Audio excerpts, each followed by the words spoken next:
A jolly sea captain, with a bushy white beard, a pipe in his mouth, and a blue uniform and cap, dreams of steering his own ship. Captain Bristle was a Scottish sea captain, but this captain didn't have a ship to sail or a crew to command, and this made him sad. Captain Bristle lived in a wee house on a tall hill, and one night from his window he saw a shooting star and he wished for a ship. The sun rises over his wee house and a letter falls onto his mat. It's signed Beth Gilmore. The very next day he received a letter giving him command of HMS Shipshape, a brand new ship built in the city of Glasgow. Excited, Captain Bristle began to pack. He packed his captain's uniform, he packed his raincoat, he packed his wellies, he packed his sou'wester, he packed his telescope, and he packed his trusty compass. Captain Bristle loved Scotland, but he always missed it so much on his travels. For a moment his heart felt heavy. Then he had a big idea. He walked out of the back door of his wee house, across his garden and into the shed. A few minutes later, he emerged clutching a large sack and began the long walk up the path that led to the top of the tallest hill. He stopped at a thistle patch, reached into his bag, pulled out a trowel and a plant pot and began to dig. He carefully filled the plant pot with soil, and one by one he planted as many freshly picked thistles as the pot could fit. Captain Bristle walked back to his wee house. He placed the pot in his captain's trunk and set off for King's Docks in the River Clyde to board his new ship, HMS Shipshape. On the bridge, Captain Bristle inspected his maps and began charting his journey across the Commonwealth. First, he was to sail across the Atlantic Ocean to the snow and ice of Nova Scotia in Canada. From there, he would take Shipshape south to the warmth of Bermuda, Jamaica and the Caribbean islands, onto Nigeria and then down to South Africa. He would round the Cape of Good Hope and sail her back up the coast to Kenya before crossing the Arabian Sea to India and Sri Lanka. Shipshape would visit Singapore, Australia and the Oceanic Islands, then head for home by Cape Horn and the Falkland Islands, and the last stop, the Rock of Gibraltar. It would be a long voyage, but Captain Bristle was very excited. He was looking forward to all the places he would visit and leaving a small piece of Scotland everywhere he went. As HMS Shipshape docked in Nova Scotia, cargo was loaded and unloaded and passengers came and went. He wandered off through the busy port and into the frozen countryside. At the edge of a deep blue lake, he found an ideal spot.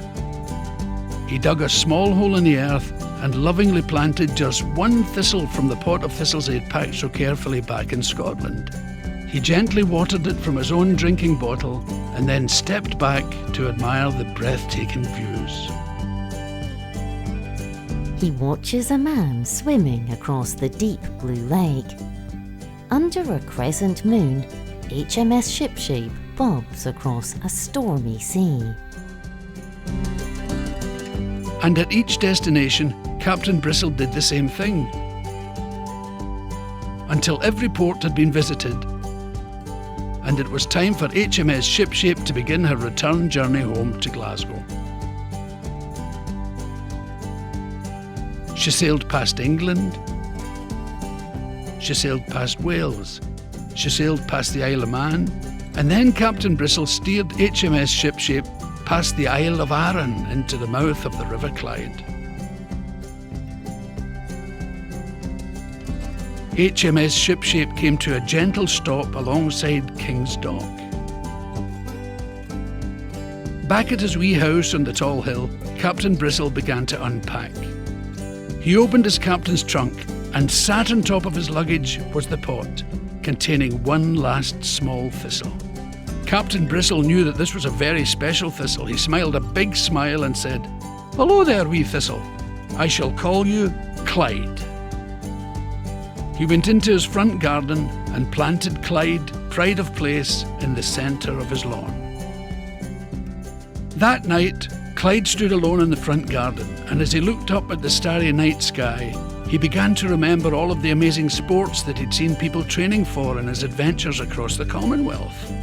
Swimmers in Canada training with salmon in freezing lakes. Powerful weightlifters in Nauru. Quick-footed wrestlers in India and fast cyclists in Australia. The most amazing sprinters in Jamaica and speedy table tennis stars in Singapore.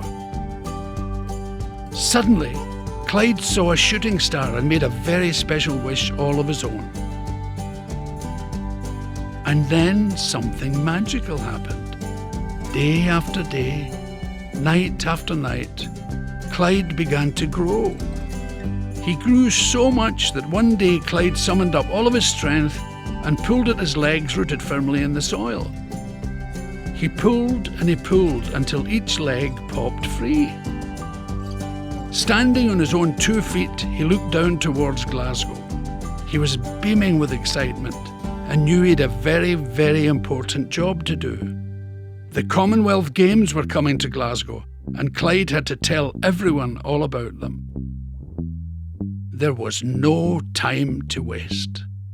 Clyde has spiky purple hair, green thistly arms and legs, and a big smiley face. Wearing his sporty vest and shorts and big red trainers, he runs off. Story narrated by Billy Connolly. Music performed by Paolo Nutini. Animation by Nerve. Directed by Robin Fisher. Produced by Ringo Moss. Original story by Conan Clucas. Animators Steve Bridger, Oliver Sin and Lou Scarby.